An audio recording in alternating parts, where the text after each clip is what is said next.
Hello everybody. In this video we are going to be looking at the solutions to the Honors Electromagnetic Spectrum homework problems 11 through 15. Let's take a look at problem 11.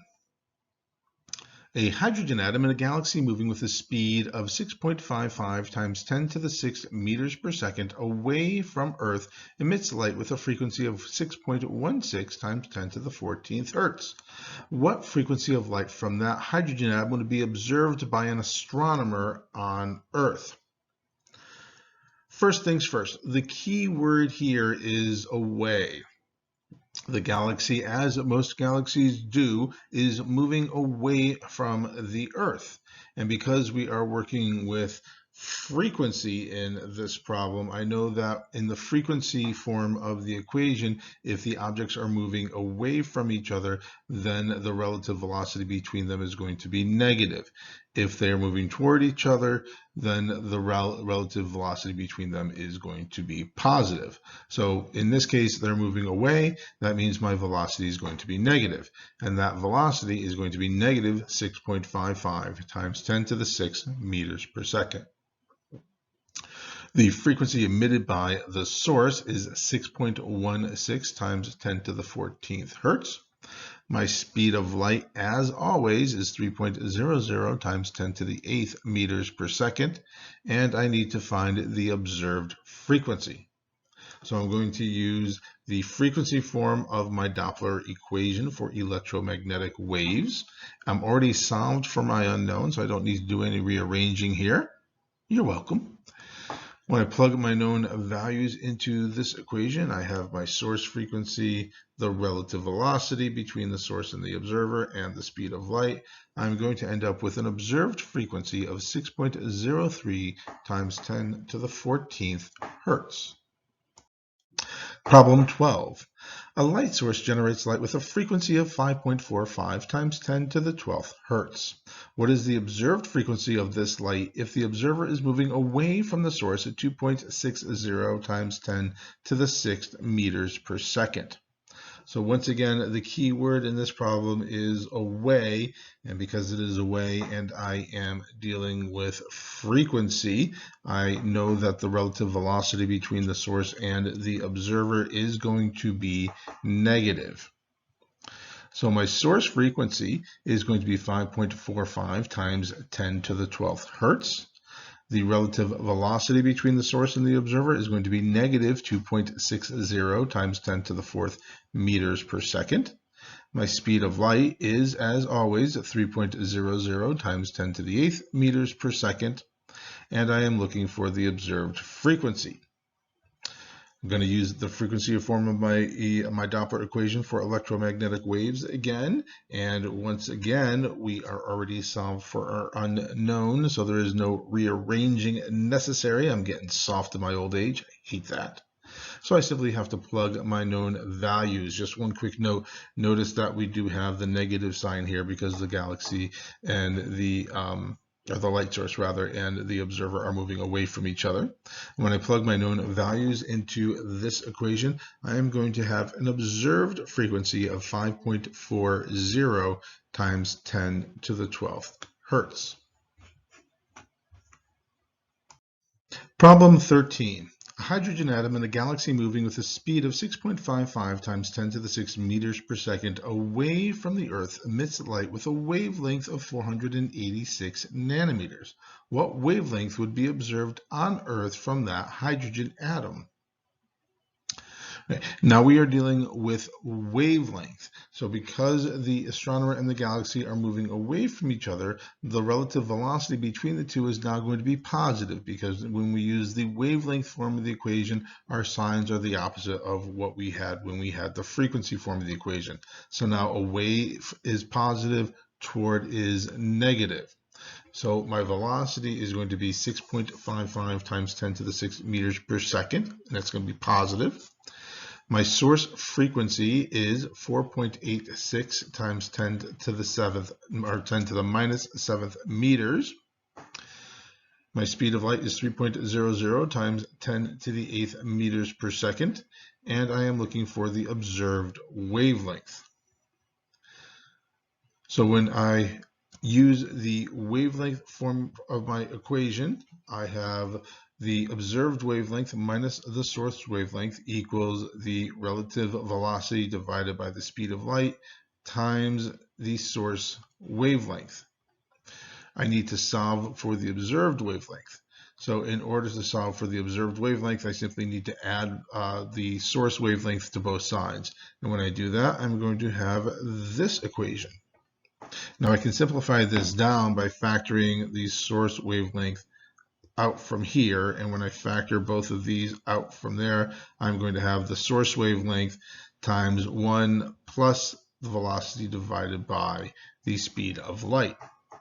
Now I simply need to plug my my values into this equation, and when I do that, I'm going to have a wavelength, observed wavelength of 4.97 times 10 to the minus 7th meters, which would then convert to nanometers, 497 nanometers.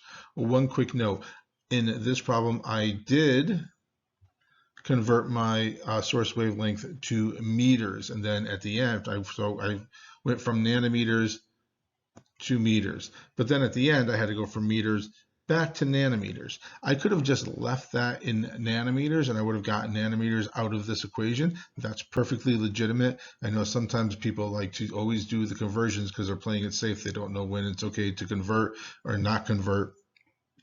And you can always play it safe by just converting all the time.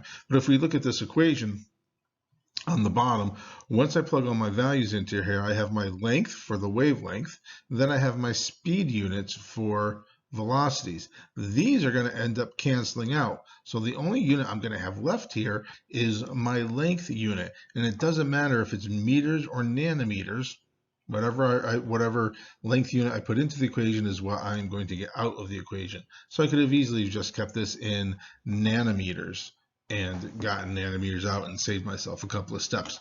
But like I said, sometimes people like to play it safe and just convert no matter what, because you know you're always going to come out right when you convert to base units.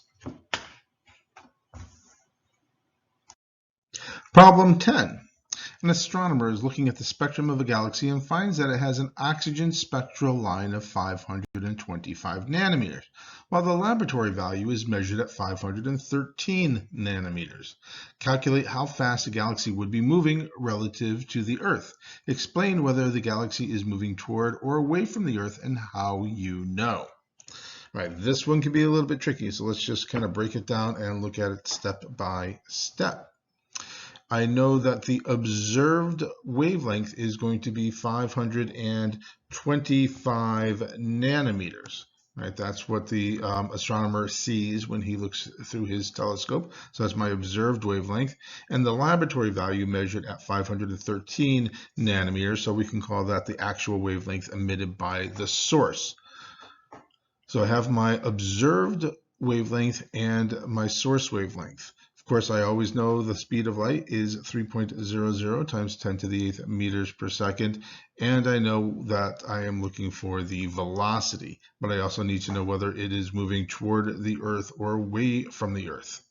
So if I look at the observed wavelength and the source wavelength, note that the observed wavelength is larger than, or I should say longer, because I use a measurement, is longer than the source wavelength. And because the observed wavelength is longer than the source wavelength, they are moving away from each other, which means that my relative velocity is going to be positive because I am dealing with wavelength.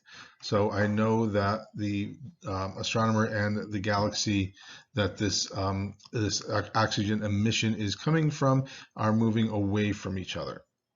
So when I plug this into my Doppler equation for wavelength, I'm going to need to solve this for the velocity. So when I rearrange this to solve for velocity, and again, what I'm going to do here is just going to multiply both sides by c, and then divide both sides by lambda sub s. And then I will get this form of the equation, v equals c times lambda sub o minus lambda sub s divided by lambda sub s.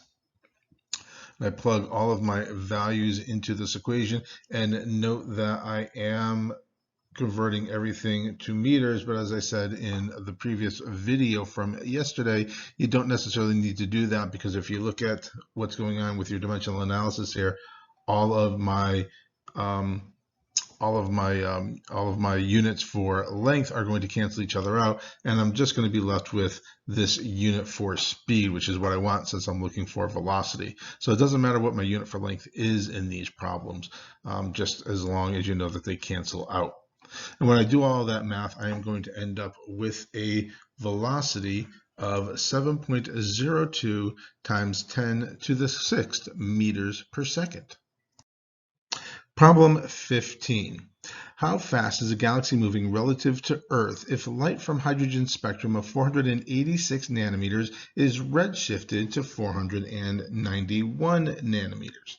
Now, we are told that it is redshifted, and remember, redshifted means that the wavelength is just shifted toward the red end of the visible portion of the electromagnetic spectrum.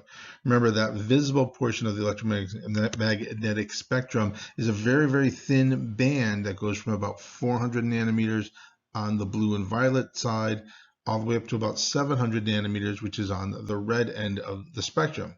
So when we say redshifted, it doesn't mean that the light becomes red, it just means that it shifted towards the red end of the spectrum. And my observed wavelength of 491 nanometers is closer to that red end of the spectrum than my source wavelength of 486 nanometers. So because the wavelength is redshifted, the astronomer and the galaxy are going to be moving away from each other, which means that my relative velocity between them is going to be positive. So my source wavelength is 486 nanometers. My observed wavelength is 491 nanometers. The speed of light, as it always is 3.00 times 10 to the 8th meters per second. And I am looking for the velocity. So once again, using the wavelength form of my Doppler equation. In this case, I am solving it for velocity. So to solve for velocity, I simply, again, take this guy, I multiply both sides of the equation by c and divide both sides by lambda sub s. And when I do that, I will get this form of the equation, in which I can plug my known values into that.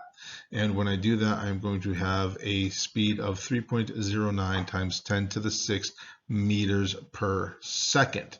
And one quick note on this equation, remember, note here, I did not convert my wavelengths to meters. I kept them as nanometers because these are all going to cancel out. And when they cancel out, I'm just going to be left with meters per second. So dimensional analysis is your friend. So just kind of keep that in mind.